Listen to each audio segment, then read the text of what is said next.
Hey guys, sorry for the bit of an absence, but you know, things happen.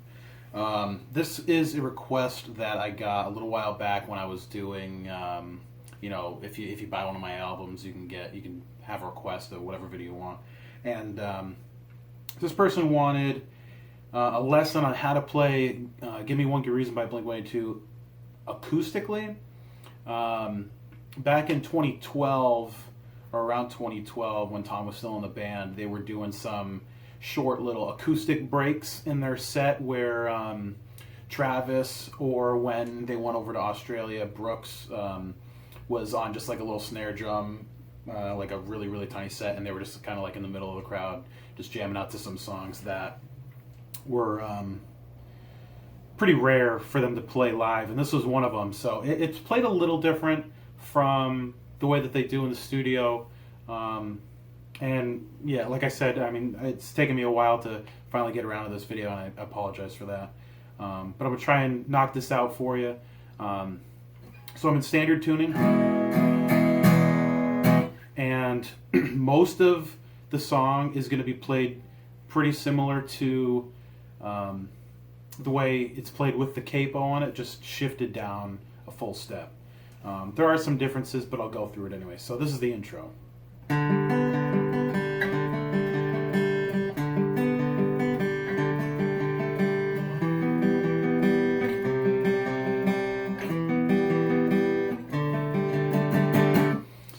When played live on that last section, Tom pretty much just kind of goes into a chord, but it's basically the same thing as when you're playing it, you know, in the studio. Instead of that picked part, it's just, and then it goes into the verse. But those notes, it first starts off with a 5, and a 4 on the A, D, and G string, and then you play that twice, and then you lift off on that G string to an open note, and then you're doing a 5, 7, and then an open on the G. So 5 on the A, 7 on the D, and an open G. And that sort of finger placement is used a lot, just shifted around.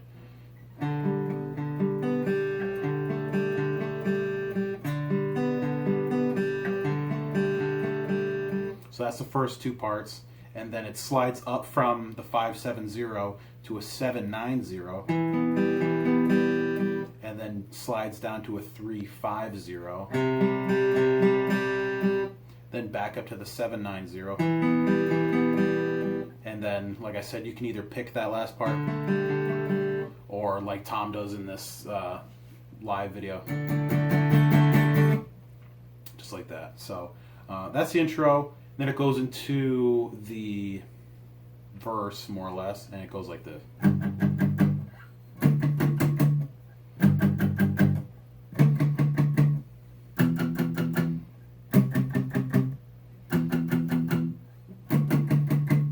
So that's the first part. There's a little in-between section. I'll get to that in a second. So it's just power chords, very simple, palm muting. And the first chord is just a G5, just a 3 on that low E string, and then a 5 on the A string. And then it goes up to a 5 and a 7 on the A and the D string. And then you go back to that first chord, and then back to the second chord. And then it goes down to an E5, which is just an open E, and a 2 on the A string. And it goes up to a 3 on the A and a 5 on the D. And back to that E, and then back up to the D, which is the 5 and the 7. So, real quick, it just goes.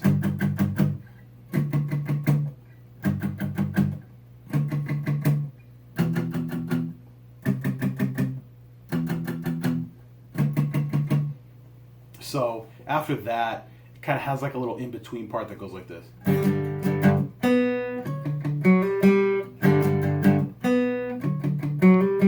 And that's really just playing and then picking just like a major G chord. So you're playing just that G power chord, which is a 3-5, and you know, just for the hell of it, I'm just going to add another 5 to that D string.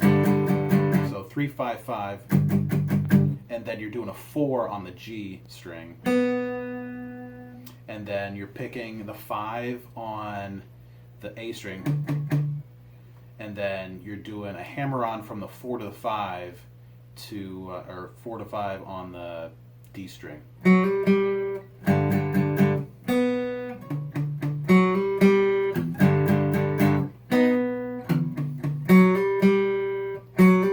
And after you do that first hammer-on, you're going to hit that 5 again.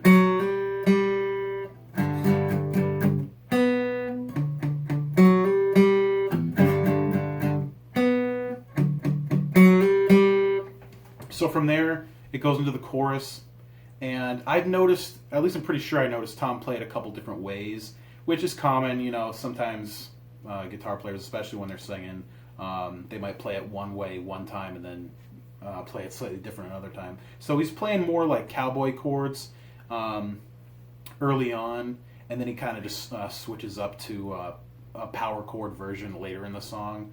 But you can do it either way. I like the kind of cowboy chord thing, which basically just means you're staying in that, you know, the first couple positions there. You're not really going up higher than that.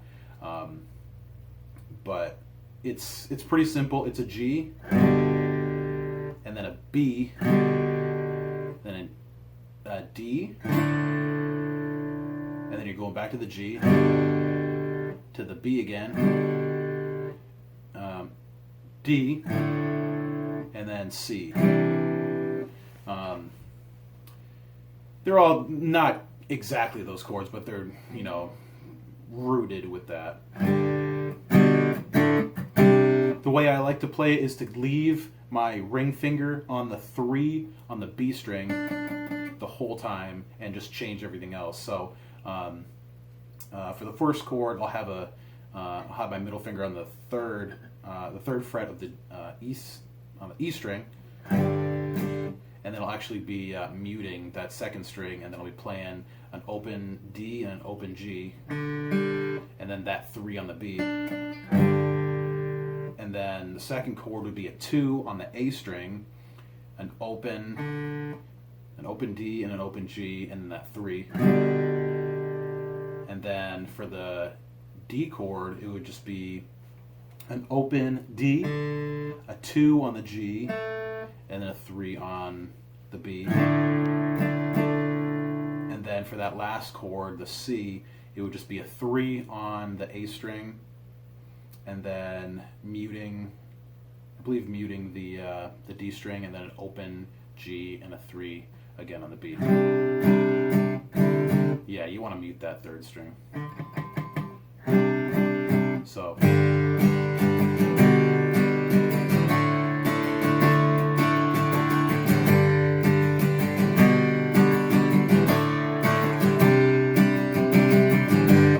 I like the way that sounds a little bit better, especially acoustically. Acoustic sounds just better with more open notes, I think. You can definitely do it with the power chords, which I'll show you in a second, but I just kind of prefer it that way. But if you want to play it basically the way that it's played originally on the studio version, and like Tom does later in the song, it just goes like this.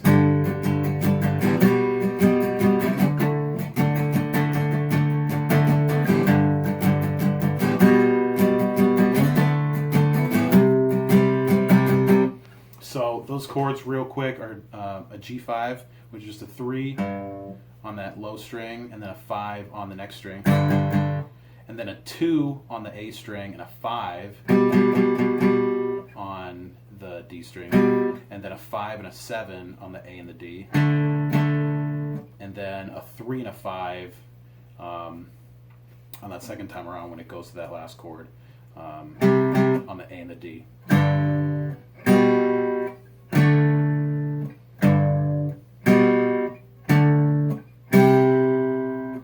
Now, for the last part of the song that's really any different is the bridge, which Tom plays basically in a totally different key than he does originally. The original song, I think, starts up like...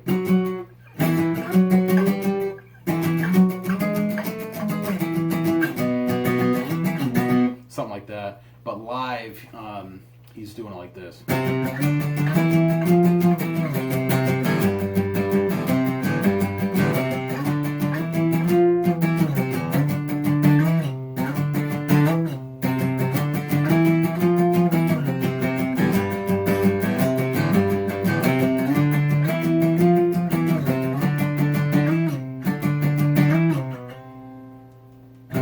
So it's, I mean, it works, but it's not quite the same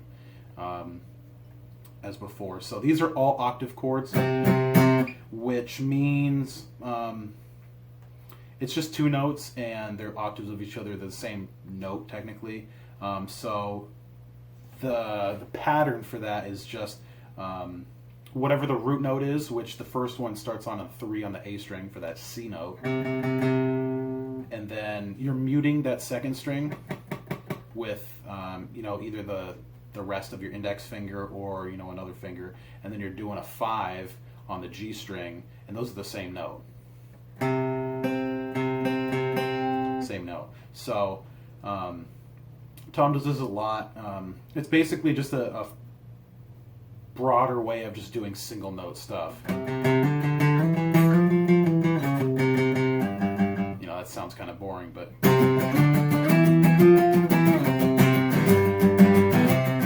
gives it a little bit of body. It sounds pretty cool. So you're gonna keep that same finger positioning throughout this whole thing, and so you can use your ring finger for that second note if you want.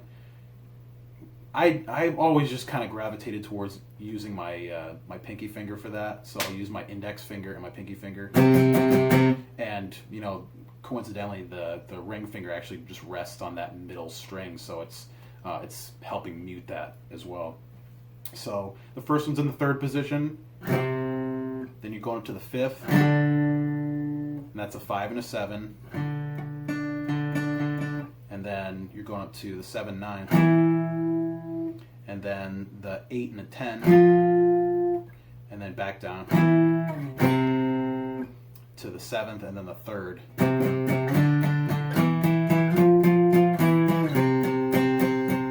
And then from there you're going up a position to the E string, but you're still staying in that same position, that 3rd position.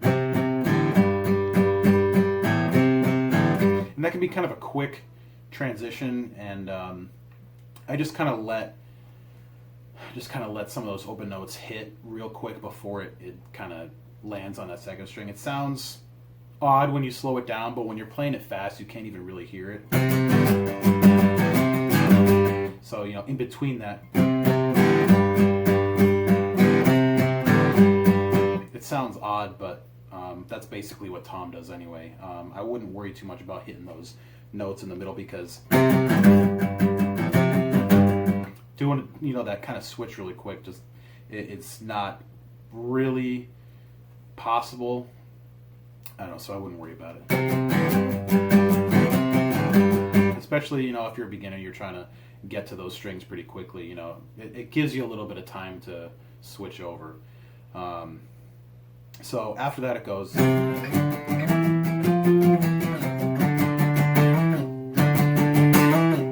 So that first part is the same. And then instead of going, you're doing. So you're starting on that 5th position, and then you're sliding up to the 7th position, and then you're sliding down in the same strum to the 3 and the 5. So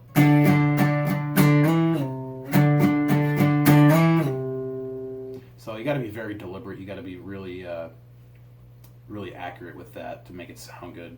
But a little bit of practice, you'll get it. Like right there, I wasn't super accurate. And then goes back to the first time again.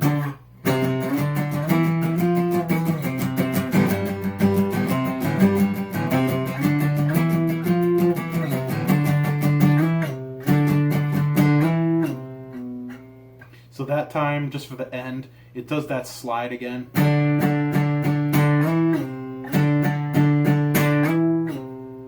and then it also slides down to the second position, which is the 2 and the 4, and then slides back up to the 3 and the 5. And then from there, it just goes back into, I believe, the chorus again.